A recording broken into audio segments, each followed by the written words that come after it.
안녕하세요 여러분. 오늘의 흥미로운 기사 내용은 연방준비제도의 큰 금리 인하가 매그 세븐 주식에 미치는 영향, 그리고 트럼프, 해리스 캠페인에 반응해 테일러 스위프트를 싫어하다에 관한 것입니다. 우선 좋아요 버튼을 누르고 채널 구독 및 알림 설정 또 잊지 마세요.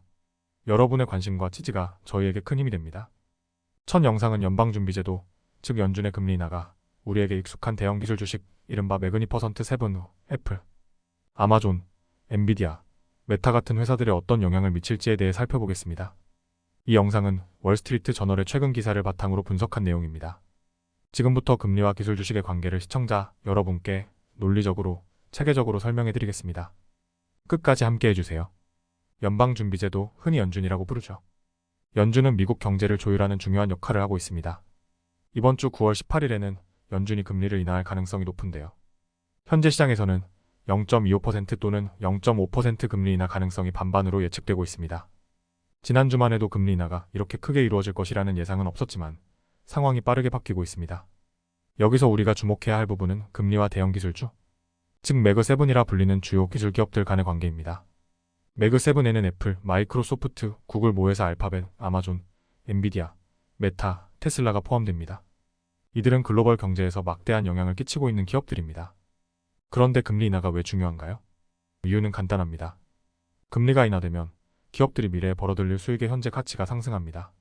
쉽게 말해 금리가 낮아질수록 기술 기업들의 미래 이익이 더 가치 있게 평가된다는 겁니다.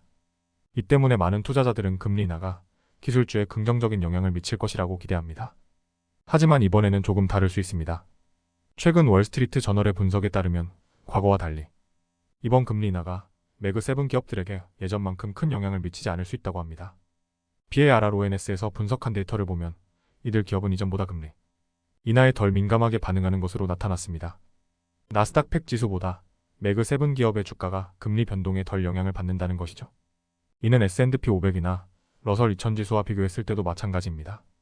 또한 연준의 금리 정책에 아무리 큰 영향을 미친다고 해도 궁극적으로 기술 기업들의 주가는 그들의 기본적인 비즈니스 성과에 의해 결정됩니다. 예를 들어 엔비디아의 경우 금리 인하보다 훨씬 중요한 것은 2025년에 출시될 블랙웰 CPU 제품의 성공 여부입니다. 이 제품이 시장에서 성공한다면 금리 인하보다 훨씬 더 큰 영향을 주가에 미칠 수 있습니다.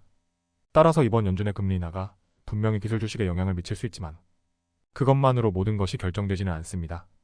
각 기업의 수익성과 혁신이 무엇보다 중요한데요. 특히 엔비디아나 애플 같은 기업들의 새로운 제품 출시가 앞으로 주가에 큰 변화를 줄 수 있다는 점을 기억해야 합니다. 오늘 영상에서는 연준의 금리 인하와 대형 기술주 사이의 관계에 대해 살펴봤습니다. 여러분이 투자를 생각하고 있다면 금리만이 아니라 각 기업의 제품 출시와 시장 변화에도 주목하셔야 한다는 점 잊지 마세요. 다음 영상은 세계적인 팝스타 테일러 스위프트와 전 미국 대통령 도널드 트럼프가 맞붙은 사건에 대해 다뤄볼 텐데요.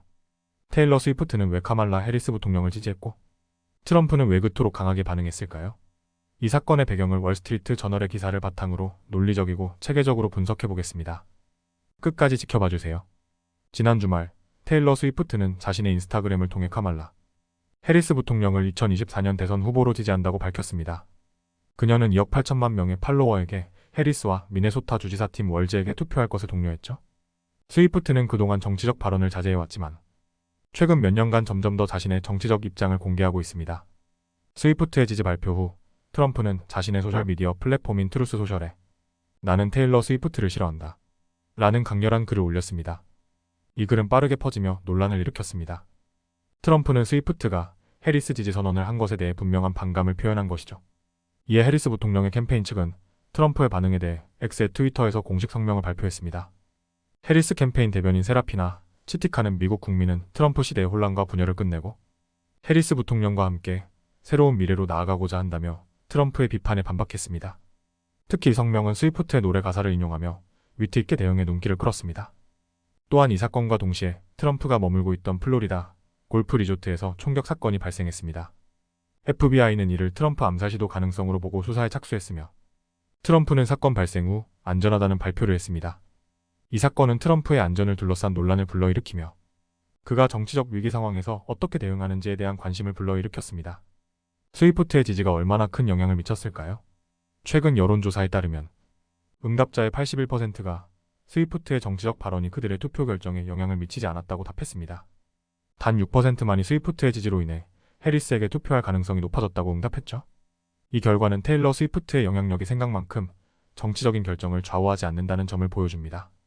ABC 누즈와 IPSOS가 실시한 여론조사에서는 미국인 응답자 중 58%가 카말라 해리스가 트럼프와의 토론에서 승리했다고 평가했습니다.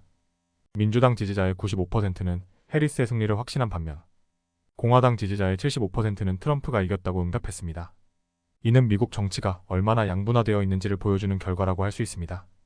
오늘 영상에서는 테일러 스위프트와 도널드 트럼프가 대립한 사건의 전말과 이에 대한 해리스 캠페인의 대응을 살펴봤습니다. 또한 이 사건이 미국 내에서 어떻게 반응을 불러일으켰는지도 분석해보았습니다. 오늘은 여기까지입니다. 다음 영상에서 더 유익하고 흥미로운 내용으로 찾아뵙겠습니다. 이 영상은 투자 의견이 아닙니다. 매우 감사합니다.